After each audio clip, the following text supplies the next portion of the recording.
अस्सलाम वालेकुम friends, welcome back to Top Smarties. Drama serial डाइन जो कि बिल्कुल वैसा ही चल रहा है जैसा हमने आपसे प्रेडिक्शन में बताया था। शबाब जिसे औलाद चाहिए, इसलिए तो वो निहाल के घर आती है। माफीनामे की वजह से निहाल का रिश्ता लेने आती है ताकि निहाल की जवारशा से शादी हो जाए, उसे औलाद मिल जाए और बदले में वो इस घर को माफीनामे पर साइन करवा के देगी।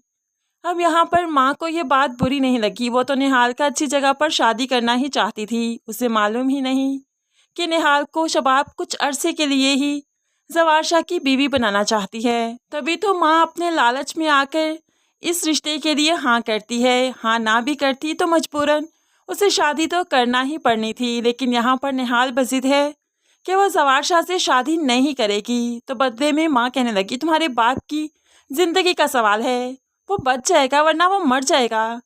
तो यहाँ पर निहाल बहुत ही गुस्से से अपनी माँ को जवाब देती है कि मरता है तो मर जाए, कौन सा सारी उम्र हमें सुख दिए हैं, ये दुख भी तो बाप की वजह से ही झेल रहे हैं ना, तो मरता है तो मर जाए ना। अब यहाँ पर माँ को बहुत गुस्सा आया। एक तरफ औलाद, दूसरी तरफ शोहर।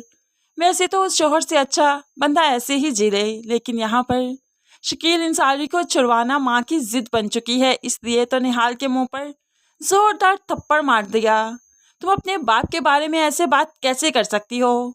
बाप है तुम्हारा वो। बस ये मेरा हुक्म है कि तुम्हें जवारशा से शादी करनी है तो बस करनी है।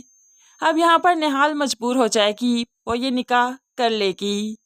दूसरी तरफ शबाब अब अपने शौहर को समझाती है, देखिए मैं नहीं चाहती कि आपके बहनोई का खून अब हमारे तख्त पर बैठे गद्दी नशीन बने, वारिस बने। मैं चाहती हूँ आपकी औलाद इस गद्दी की वारिस बने। तो यहाँ पर जवारशा कहने लगा, लेकिन तुम्हें औलाद नहीं हो सकती, तो ऐसे कैसे मुमकिन है? तब खून के आंसू पीते हुए शबाब कहने लगी, आपको तो औलाद हो सकती है ना, आप दूसरी शादी कर लीजिए। शबाब का जवारशा को दूसरी शादी की इजाजत देना किसी कयामत से कम नहीं था। इस वक्त जवारशा भी जैसे जहर के घूंट पी रहा था। तुम जानती हो ना तुम्हें कितना चाहता हूँ, तुमसे कितनी मोहब्बत करता हूँ, सारी दुनिया जानती है। भला कौन देगा मुझे अपनी बेटी? तो शबाब फौरन से पहले अपना प्लान बताती है। शकील अंसारी की बेटी, शकील अंसारी देगा आपको बेटी। अब तो यहाँ पर जवारशा शौक रह गया। क्या क्या कह रही हो तुम? ऐसे कैसे मुमकिन है?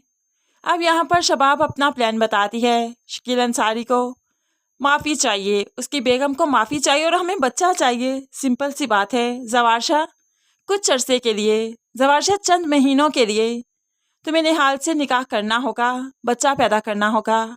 उसके बाद निहाल कौन है ये तुम नहीं जानते और तुम्हें वैसा ही करना है जैसे मैं चाहती हूँ। प्लीज़ इतनी सी बात नहीं मान सकते क्या? अब तो जवारशा मुश्किल में आ चुका है कि करे तो करे क्या। लेकिन यहाँ पर हर कोई अपने मफाद के लिए जी रहा है। निहाल की माँ को माफ़ीनामे पर साइन चाहिए, तो शबाब को औलाद चाहिए, तो फिर जवारशा को भी तो औलाद चाहिए। ये सभी मजबूर हो चुके हैं। लेकिन यहाँ पर निहाल है कि इन सब के बीच में पिस कर रह जाएगी। सभी खेलेंगे तो सिर्फ निहाल से, कोई बच्चे के लिए खेलेगा तो कोई माफ़ीनामे के लिए खेलेगा और बाद में इसे जवारशा छोड़ना चाहेगा। लेकिन अब निहाल ऐसा नहीं चाहेगी।